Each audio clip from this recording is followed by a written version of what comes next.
తండ్రి కుమార పరిశుద్ధాత్మకు మహిమ కలుగునుగాక. ఈనాటి జీవవాక్యం. మీరు దేవునికి కృతజ్ఞతాస్తుతులైనడు బలిని అర్పింపుడు. మహోన్నతునికి మీరు చేసుకునిన మొక్కుబడులను చెల్లింపుడు. కీర్తన 50 వచనము 14. ప్రియ దేవుని బిడ్డలారా, సహోదరి సహోదరులారా, పరిశుద్ధుడైన దేవుడు మేము దీవించి కాచి కాపాడునుగాక.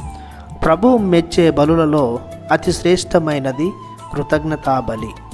ఎందుకంటే భక్తులు ప్రభువు చేసిన ప్రతి అద్భుత కార్యాన్ని గుర్తించి వారిని చాటుతూ ప్రభునికి వందనాలు తెలియజేస్తారు.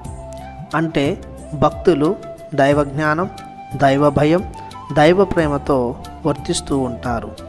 దేవుని ఎడల ప్రత్యేక ఆసక్తి, భక్తి ప్రతి విశ్వాసిలో ప్రబలుతుంది.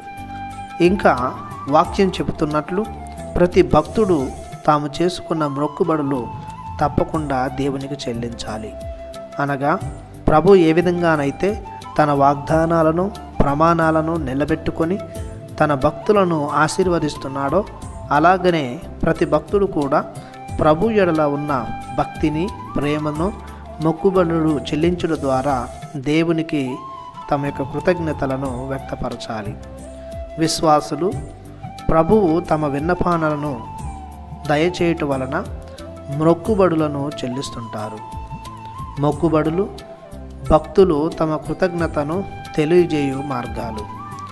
పరిశుద్ధ గ్రంథంలో కూడా కొందరు తాము చేసిన మొక్కుబడులను చెల్లించి దేవునికి కృతజ్ఞతలు చెల్లించారు. నూతన నిబంధనలో కూడా పౌలు భక్తుడు తన తల వెంట్రుకలను సమర్పించి మొక్కుబడులను తీర్చుకున్నాడు. దేవునికి సర్వదా కృతజ్ఞుడై జీవించాడు. ప్రతి క్రైస్తవ విశ్వాసి కూడా ప్రభుని అద్భుత కార్యాలను గూర్చి సంతోషిస్తూ కృతజ్ఞతాపూరితులై జీవించాలి. ప్రార్థించుదము. దయగల సర్వేశ్వర, కృపతో నిండిన మా ప్రభువా, మీ అనలేని ప్రేమకు వందనాలు చెల్లిస్తున్నాము. మా దైనందిన జీవితంలో మీరు చేస్తున్న ప్రతి మేలుకు గాను మీకు వందనాలు చెల్లిస్తున్నాము. అలాగనే మేము చేసుకున్న ప్రతి మొక్కుబడులను దీవించి మమ్ము సదా మీ కృపలో దాచుకోమని యేసయ్య పరిశుద్ధ నామములో బ్రతిమాలి ప్రార్థిస్తున్నాము తండ్రి. ఆమెన్. దేవుడు మిమ్ము దీవించునుగాక. ఆమెన్.